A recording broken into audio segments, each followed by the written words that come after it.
أعوذ بالله من الشيطان الرجيم بسم الله الرحمن الرحيم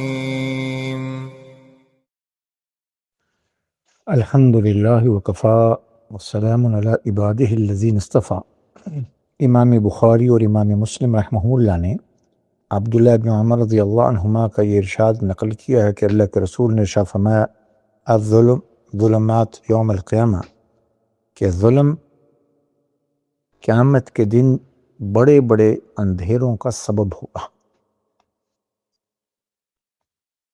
ظلم کے لغوی معنی لکھے ہیں وضع الشیء فی غیر محلہ، جس چیز کو جس مقصد کے لیے پیدا کیا گیا ہو اس مقصد سے ہٹا کر اس چیز کو استعمال کرنا ظلم ہے۔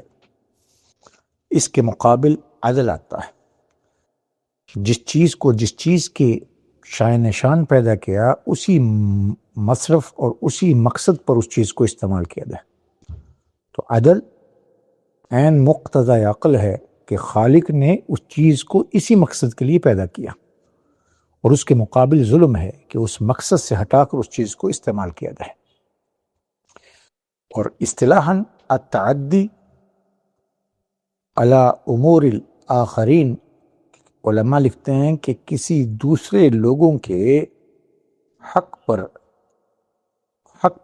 زیادتی کرنا، چاہے اس کا تعلق مال سے ہو، جان سے ہو، اس کی عزت سے ہو۔ اسی بنیاد پر علماء نے ظلم کی تعریف اور اس حدیث کے تحت لکھا ہے ابن حجر عسقلانی نے، اور یہی بات امام نووی رحمہ اللہ نے شرح مسلم نقل کی کہ ظلم قیامت کے دن ظالم کو ہر طرح سے گھیر لے گا، اور اس شخص کے نجات کی کوئی صورت نہیں ہوگی۔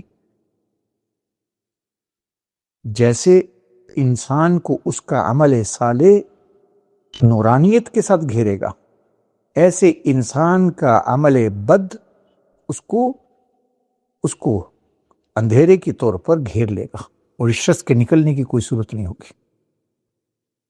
تو علماء نے ظلم کی اقسام نقل کی ہیں کہ ایک ظلم اکبر ہے جس کو شرک سے تعبیر کرتے ہیں، قرآن پاک میں ان الشرک لظلم عظیم، سب سے بڑا ظلم شرک ہے۔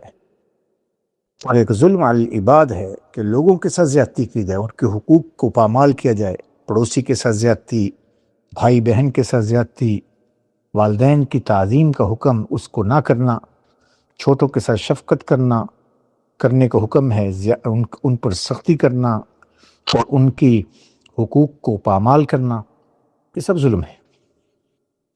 لہذا مومن عادل ہے، اور عدل کا اللہ حکم دیتے ہیں ان اللہ یأمر بالعدل، کہ جس کا جو بنتا ہے وہ تو اس کو دیا ہی جائے، بلکہ اس سے بڑھ کر ہے احسان کیا جائے، کہ اللہ احسان کا حکم دیتا ہے کہ حق سے بڑھ کر اس کو دیا جائے۔ نبی علیہ السلام بازار میں آئے، لوگ سامان بیچ رہے ہیں، آپ فرمایا زن و ارجے تولو، ذرا جھکتا تولو۔ لہذا جس کا حق جو ہے وہ دیا جائے، یہ اس کے حق کے عین موافق اس کے حق کو پامال نہ کیا جائے، یہ عدل ہے۔ اس کے حق سے بڑھ کر اس کو دیا جائے، احسان ہے۔ اس کے حق سے کم اس کو دیا جائے، یہ ظلم ہے۔ اور ظلم قیامت کے دن انسان کو ہر لحاظ سے اندھیروں میں دھکیل دے گا، اس کا بڑا برا عمل اور بدبودار عمل بن کر اس کے گرد آئے گا، اور اس کی نجات کی کوئی صورت نہیں ہوگی۔ اللہ ہم سب کو دین سیکھ کر عمل کرنے کی توفیق دے، نبی علیہ السلام کی تعلیمات پر عمل کر ساری دنیا تک یہ دین کی بات پہنچانے کی اور خود پر عمل کرنے کی توفیق دے، جنت کے اندر پاکیزہ نسبتوں کے ساتھ مجتمع فرمائے۔ اللہ ہم سب سے راضی ہو جائے۔ السلام علیکم ورحمۃ اللہ وبرکاتہ۔